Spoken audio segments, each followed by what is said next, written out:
Hey salut! Sur la chaîne connectée on parle impression 3D, mais pas que, je vous emmène à l'extérieur bien entendu pour vous présenter un objet imprimé en 3D. Et ici je vais vous montrer du lierre, tout ce qu'il y a de plus classique, voilà. Donc le lierre c'est une plante qui grimpe tout simplement sur les arbres. Alors restez bien jusqu'à la fin de cette vidéo car il y a quand même une petite surprise. Allez maintenant c'est parti!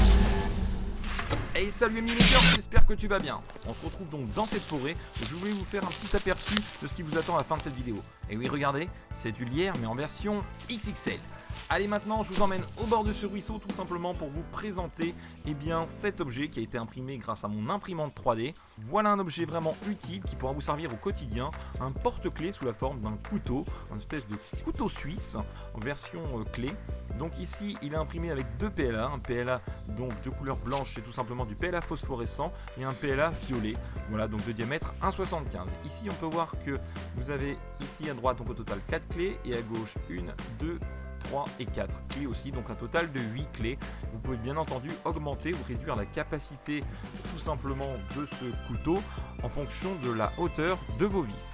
Alors je vais vous montrer un petit peu comment ça fonctionne. Donc ici voici la première pièce, donc bien entendu on peut voir qu'elle est composée donc du PLA phosphorescent sur le dessus et du PLA violet. Alors pourquoi phosphorescent? Parce que je me suis dit en cas où je le perde dans la nuit, ça sera peut-être plus facile pour pouvoir le retrouver. Voilà, c'est une petite astuce que vous pouvez faire aussi chez vous. Il vous faudra ensuite tout simplement ici, voilà, deux petits vis. On va se munir bien entendu de deux écrous qui vont aller avec. Voilà, donc la taille bien entendu varie en fonction de la hauteur de vos clés, ça je tiens à vous le rappeler. Donc une fois que vous serez muni des deux vis et tout simplement des deux écrous, il vous faudra bien entendu vos clés. Donc voilà, prenez le nombre de clés que vous souhaitez. Comme vous pouvez le voir dans les clés, elles sont tout simplement au même diamètre que les vis. Voilà, donc ensuite on va tout simplement procéder de la façon suivante. On va prendre les vis qu'on va venir tout simplement enfiler dans cette partie là du PLA. Ici de ce côté là de la pièce, on retourne ceci comme cela. On vient le poser, ensuite on va venir mettre les clés. Alors les clés il est important, regardez, je vais la mettre comme ceci, et là non ça ne va pas aller, il faut bien la mettre, voilà, dans ce sens là, tout simplement vous voyez une petite rainure, et ça va permettre à votre ongle de pouvoir tirer la clé grâce à la petite fente qui a été formée sur le côté de la pièce. Donc vous mettez le nombre de clés approprié, ici moi j'ai mis un total de 8 clés, donc déjà assez conséquent. Voilà, donc je viens tout simplement glisser les clés.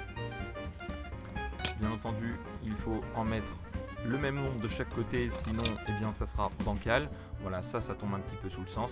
Ensuite, vous allez tout simplement mettre cette deuxième pièce. Alors, vous voyez ici, il y a cette petite encoche et il faut bien la mettre à l'opposé de façon à ce que vous puissiez tirer les deux jeux de clés sans aucun problème. Donc là, tout rentre parfaitement bien. Ensuite, on va venir prendre les écrous et tout simplement, on va venir les visser comme ceci.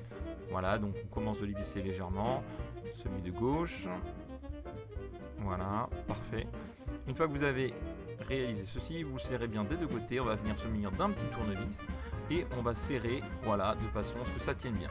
Alors, ici, vous pouvez voir, donc petite astuce, j'ai pas assez serré. Voilà ce qui se passe si on ne serre pas assez bien les clés. Elles pendent quand même dans le vide, vous voyez, donc ça va pas, elles ne restent pas à leur emplacement. Donc là, elles risquent de bouger dans vos poches et de vous gêner lorsque vous allez marcher.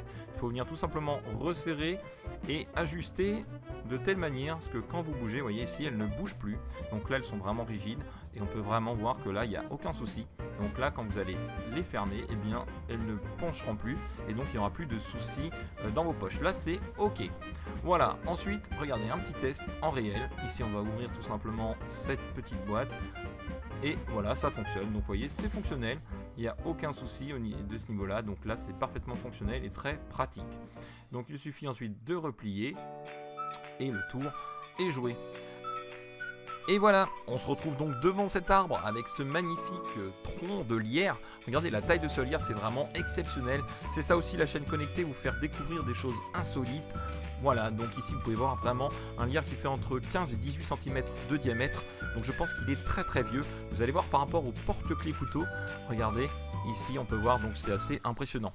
Si tu as aimé cette vidéo, n'oublie pas le petit pouce juste en dessous.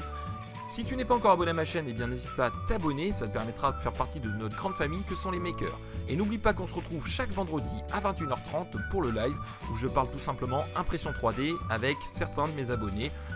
Si toi aussi tu souhaites participer à mon live, c'est très facile, il te suffit de me contacter par le biais des différents réseaux sociaux. Voilà les amis, j'espère que cette vidéo vous a plu et je vous dis à très bientôt pour une nouvelle vidéo. Sur ce, ciao les makers!